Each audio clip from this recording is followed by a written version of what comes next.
je vais vous parler de la fonction print, qui est un bon exemple de fonction. Print.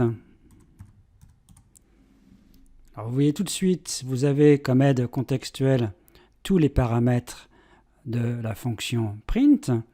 Alors, il y a les paramètres value, c'est ce que vous voulez afficher, et il y a des paramètres par défaut.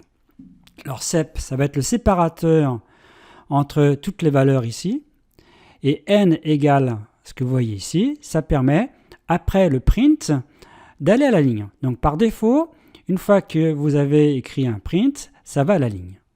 Donc on va tester.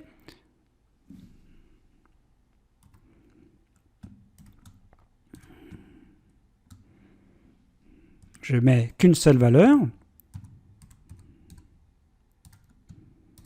Bon.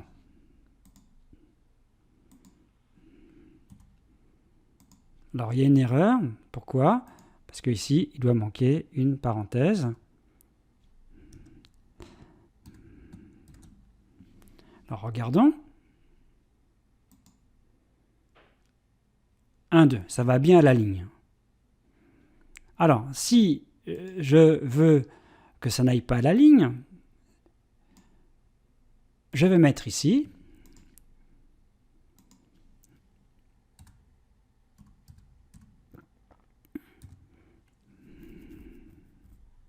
une chaîne vide.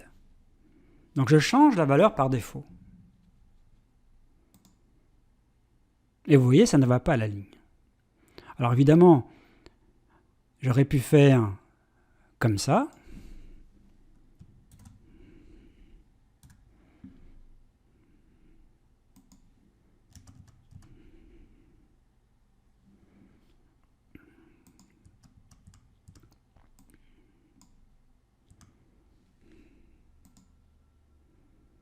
Voilà. Donc vous voyez que par défaut, ça va à la ligne. Là, j'ai mis deux valeurs, donc ça ne va pas à la ligne puisqu'il n'y a qu'un seul print. Le séparateur par défaut, c'est un espace. Alors j'aurais pu faire un séparateur par défaut, changer la valeur du séparateur et de mettre par exemple, justement, ne pas mettre d'espace. Voilà. Donc ici, il y a plusieurs paramètres par défaut. Ce sont des chaînes de caractères, les paramètres par défaut, comme il y en a plusieurs. Il ne faut pas qu'il y ait de confusion. Donc c'est pour ça qu'on les nomme. Ici, je les nomme. Dans l'exemple que j'avais donné sur Capital, il n'y avait qu'un paramètre par défaut, c'était le dernier. Je ne le nommais pas quand je l'utilisais, quand je le changeais. Mais on pourrait le nommer, comme je fais ici, sep.